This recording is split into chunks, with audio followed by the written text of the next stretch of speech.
अरे ये दादा अरे रुका दादा दादा बोल रहा है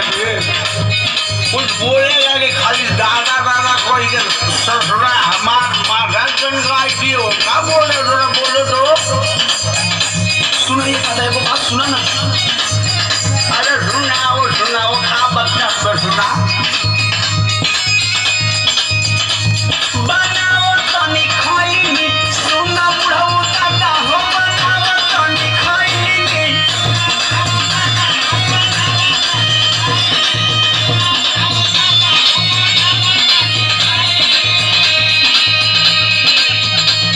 अरे बेटा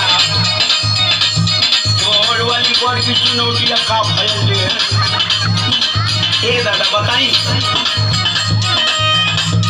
मेरे हर ना चुनौती देले धइले बाबे चैनी बनाओ तनी खैनी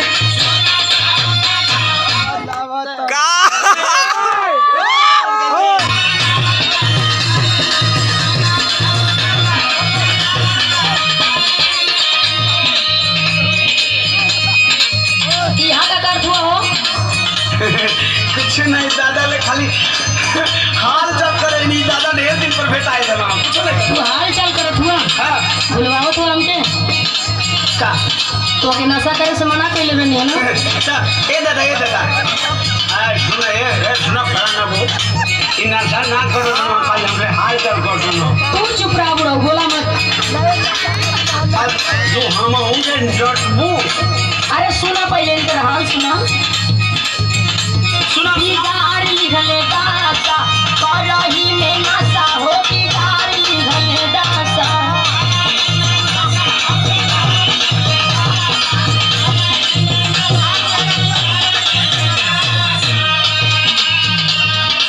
हीरो जैसा लागत हल्ला हो गई बता दादी गाड़ी हला दासा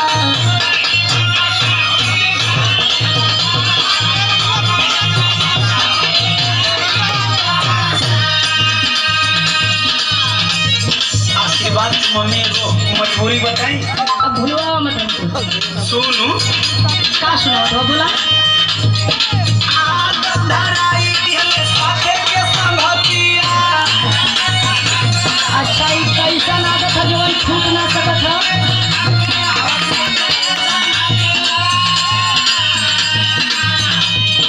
कहाँ कहीं रानी अब छूटे ना अदतिया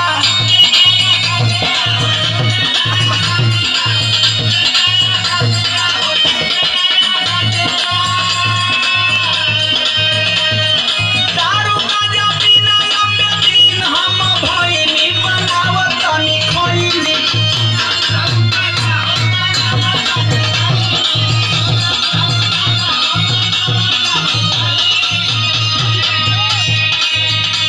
सुनो हाँ बोलो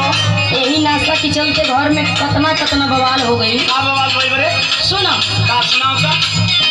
नाश्ता के चलते लागल घरवा में बखरा अरे ना हो बड़का कमाए सुना हम के लगा देला अरे ई तोहर गलत भरम बा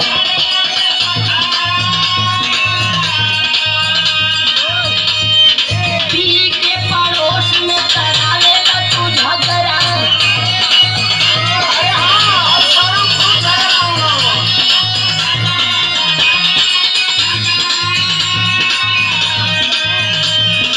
दारू गांजा पी के रोटी करे ला तमाशा बिगाड़ी धला दासा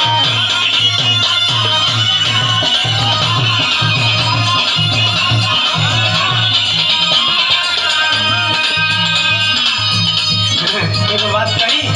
बोला देख तू सही कहत रही लेकिन आज भरे को हमार बात मान ले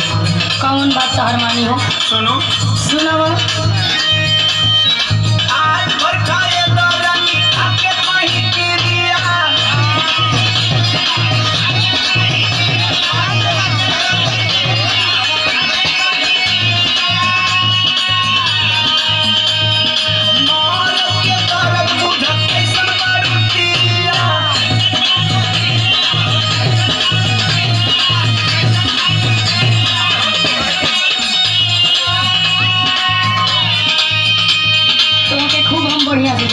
का तू का हुआ का करेगा? अरे सुन भरोसा कर अरे कतनी बार भरोसा कइले बानी। दे सुन अब ऐसे ना मन भी हम तो के बताओ तनी बतावा। हाथावा दीवाना तोरा माथावा पे धइनी बनावत तनी खइनी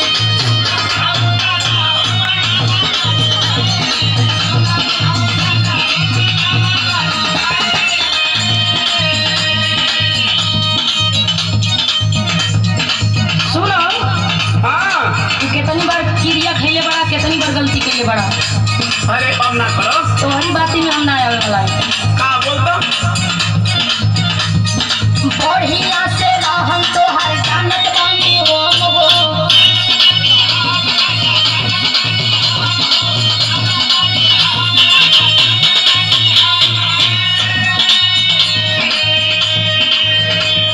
तू रोजो रोजो खाना तू क्रिया कसम हो।